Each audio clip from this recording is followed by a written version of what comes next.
ये कहानी दर्द भरी लव स्टोरी राजू और पिंकी का है। पिंकी ओडिशा की कटक शहर में रहता था और पिंकी कटक शहर में एक प्राइवेट ऑफिस में डाटा एंट्री पोस्ट में जॉब करता था। एक रात को राजू अपने फेसबुक चला रहा था और उसे अचानक पिंकी का प्रोफाइल देखा। पिंकी की प्रोफाइल में पिंकी का फोटो था। पिंकी की फोटो को देखकर राजू को बहुत ही पसंद आया क्योंकि पिंकी फोटो में बहुत ही खूबसूरत लडलाडी एच रहा था। राहु को रहा नहीं गया और पिंकी को फ्रेंड रिक्वेस्ट भेज दिया। राजू भी दिखने में बहुत ही अच्छा था और राजू की फेसबुक प्रोफाइल में भी राजू की फोटो था। कुछ दिन बाद जब पिंकी अपने फेसबुक खोला तो देखा कि राजू नाम की एक लड़क ने उसे पिंकी ने राजू की फेसबुक प्रोफाइल चेक किया और बिना कुछ सोचे फ्रेंड रिक्वेस्ट एक्सेप्ट कर लिया। राजू जब कंपनी से घर आया तब कि पिंकी ने फ्रेंड रिक्वेस्ट एक्सेप्ट कर लिया। राजू मन ही मन में बहुत ही खुश हुआ और चैट बॉक्स में जाकर पिंकी हाई लिखकर भेजा। पिंकी ने देखा कि राजू नाम का लड़का का एक हाई लिखकर वह इग्नोर कर दिया, कोई रिप्लाई नहीं दिया। राहु देखा कि पिंकी का कोई भी रिप्लाई नहीं आया। राहु ने फिर से चैट किया और लिखा कि मेरा नाम राजू है और मैं तुमसे दोस्ती, अगर आपको मेरी दोस्ती मंजूर है तो प्लीज रिप्लाई करना। पिंकी ने राजू की मैसेज देखकर रिप्लाई किया और कहा हाँ तुम्हारी दोस्ती मंजूर है। तब उस दिन रात को उन दोनों ने अपने परिचय दिया और बहुत सारी बातें हुई। अब उन दोनों एक दूसरे को बीच बीच में मैसेज करने लगा। ऐसा ही कुछ महीना बीत गया। अब वे दोनों एक अच्छा दोस्त, वे दोनों आपने फोन नंबर शेयर की और फोन में बातें होने लगी। धीरे धीरे उन दोनों की दोस्ती पहले से भी गहरा हो गया। हर वक्त बातें करते थे। राजू पहले से ही पिंकी को चाहने लगा था लेकिन वह कभी बोल नहीं पाया। राजू को डर लगता था कि अगर प्यार का इजहार करने से पिंकी नाराज हो जाएगा, जो भी दोस्ती है वह भी टूट जाएगा। इसलिए राजू ने पिंकी को कभी उसके दिल की बात नहीं बताया। पूरे 1 साल हो गया था। राजू ने एक दिन पिंकी को अचानक कहा, अच्छा पिंकी तुम्हारा कोई बॉयफ्रेंड है?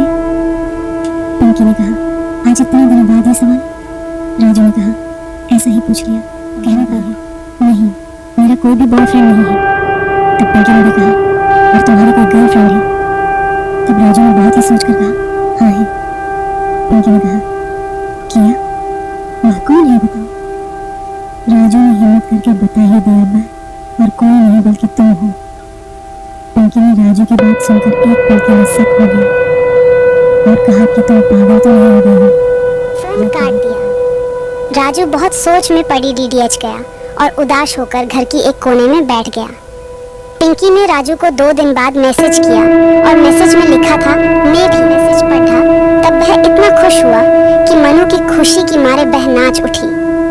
राजू ने पिंकी को फोन किया और कहा फोन करके क्यों नहीं बताया? पिंकी ने कहा मुझे शर्म आता है राजू, इसलिए। पिंकी को बहुत ही प्यार करता था। अभी तक वह दोनों एक दूसरे को न वीडियो कॉल करके देखा न फेस टू फेस देखा। राजू ने कहा पिंकी मैं तुमसे मिलना चाहता हूँ। पिंकी ने कहा अच्छा कोई बात नहीं, मेरा शहर आ जाओ और मुझसे मिल लो। राजू ने अचानक अगले दिन ही पिंकी से मिलने निकल पड़ा। ट्रेन में बैठकर पिंकी को फोन किया और कहा मैं आ रही हूँ तुमसे मिलने। पिंकी ने कहा क्या मजाक कर रहे हो? नहीं मैं सच बता रहा हूँ, मैं अभी ट्रेन में हूँ।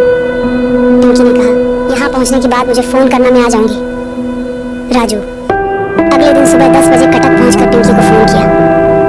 पिंकी ने कहा वाह एक होटल बुक करके रहो, मैं शाम को 4 बजे फोन करता हूँ। एक सस्ता होटल में जाकर उठा और खाना कहकर रेस्ट करने लगा। पिंकी जब 4 बजे फोन किया तब राजू को एक पार्क में मिलने के लिए कहा। राजू पिंकी की बताया हुआ जगह आधा घंटा बाद पहुंच गया। वह दोनों का पहला मुलाकात था और राजू बहुत ही खुश था। पिंकी और राजू दोनों पार्क में बैठकर बहुत बातें की और अगले दिन घूमने की प्लान बनाया। पिंकी राजू को अगले घर गया।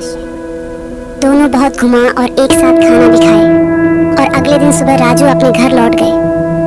राजू के घर जाने के बाद पिंकी की बर्ताव में कुछ परिवर्तन देखा। फोन करता था तब पिंकी कहता था कि अब मैं बहुत बिजी हूँ, बाद में फोन करता हूँ। राजू को थोड़ा अजीब सा लगा।